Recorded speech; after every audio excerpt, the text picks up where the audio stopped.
Olá, eu sou a Letícia, estudante do Instituto de Biologia da Unicamp, e hoje vamos explorar um tema fascinante que está mexendo com a ciência moderna, os ácidos nucleicos e a biologia sintética.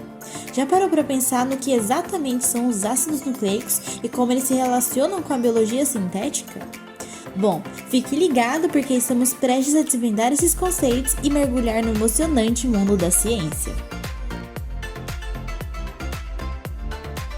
Mas você saberia dizer o que são os ácidos nucleicos?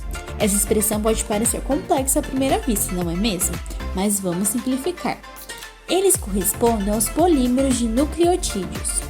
E os nucleotídeos são moléculas formadas por uma base nitrogenada heterocíclica, uma pentose, que é um açúcar, e um grupo fosfato.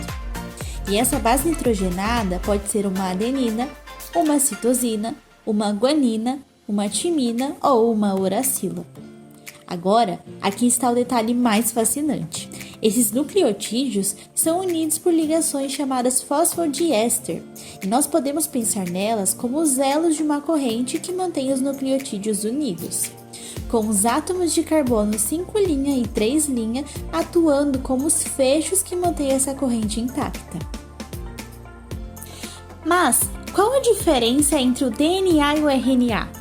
Bem, dependendo do tipo de açúcar presente na pentose do nucleotídeo, nós obtemos dois ácidos nucleicos diferentes: o ácido desoxirribonucleico, o famoso DNA, e o ácido ribonucleico, conhecido como RNA.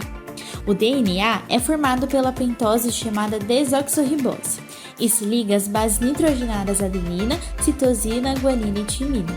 Por outro lado, o RNA é formado pela pentose ribose e se liga às bases nitrogenadas adenina, citosina, guanina e uracila. Então, a grande diferença estrutural entre eles é a presença de um oxigênio extra na pentose do RNA e as bases nitrogenadas exclusivas, como a uracila e a timina. Mas não subestimemos a importância dessas moléculas. O DNA é o guardião das informações genéticas de todos os seres vivos, transmitido às nossas células e orquestrando a produção de proteínas essenciais para a nossa existência.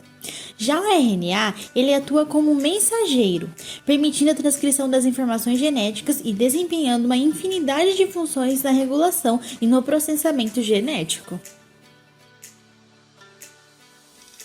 Agora vamos adentrar no fascinante mundo da biologia sintética. Talvez você já tenha ouvido falar desse tema, e como eu no início, pode ter pensado que ele está confinado apenas à biologia. No entanto, a verdade é que a biologia sintética é uma área que une uma ampla gama de conhecimentos para criar ou identificar sistemas biológicos.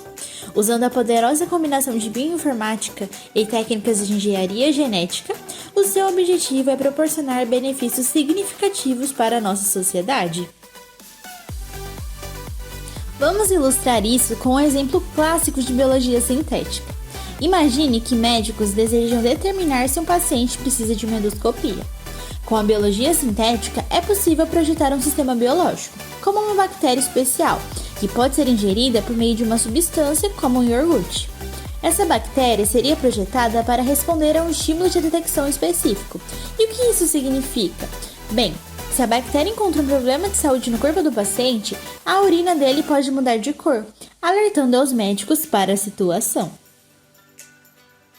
A biologia sintética é verdadeiramente incrível em sua abrangência, e esse foi apenas um vislumbre do seu potencial. No entanto, você pode estar se perguntando como a ciência funciona nessa área. E para responder essa pergunta, vamos voltar ao exemplo do iogurte que mencionamos anteriormente. Tudo começa com um problema social, como os exames invasivos que muitas pessoas enfrentam, como a endoscopia.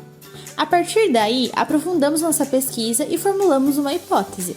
Será que podemos modificar bactérias de forma controlada para eliminar a necessidade desses procedimentos invasivos? Com base nessa hipótese, iniciamos uma série de testes e experimentos rigorosos. Os resultados podem corroborar ou refutar nossa hipótese, mas a jornada não termina aqui. Se a hipótese for corroborada pelos resultados, entra em cena o Conselho de Bioética.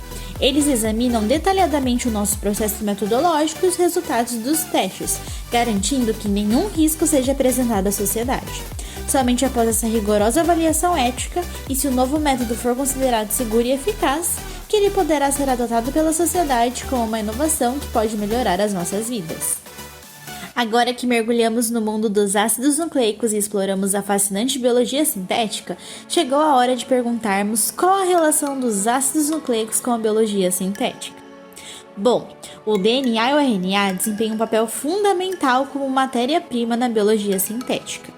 E antes de continuarmos, você pode estar se perguntando por que dedicamos tanto tempo para entender essas características dos ácidos nucleicos. A resposta é simples. Essas características, como a sua composição, suas diferenças e suas ligações, são a base que possibilita uma vasta gama de resultados na biologia sintética, transformando inúmeros organismos em ferramentas para a ciência.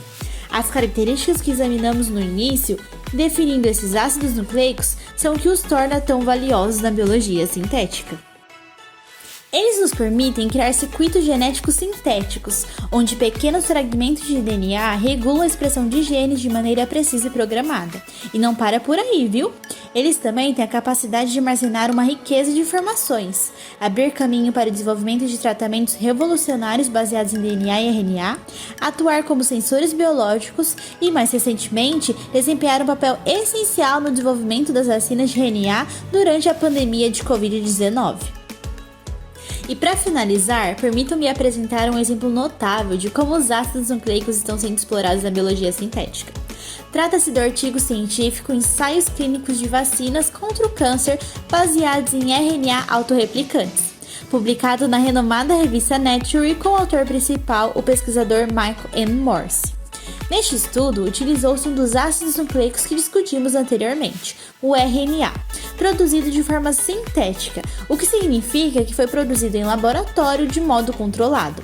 O RNA sintético é usado de maneira inovadora como uma vacina contra o câncer. Mas como isso funciona? Bem, essas vacinas inserem instruções genéticas diretamente no corpo do paciente. Essas instruções direcionam as células a produzirem partes específicas de patógenos, treinando o sistema imunológico a combater o câncer. Esse artigo exemplifica perfeitamente tudo o que aprendemos hoje, desde os ácidos nucleicos até a biologia sintética e como a ciência pode ser aplicada de maneira profundamente impactante em nossas vidas, mostrando a importância de sempre acreditar nela. E assim chegamos ao fim do nosso vídeo de hoje, espero que todos tenham aproveitado essa emocionante jornada pela ciência e até a próxima!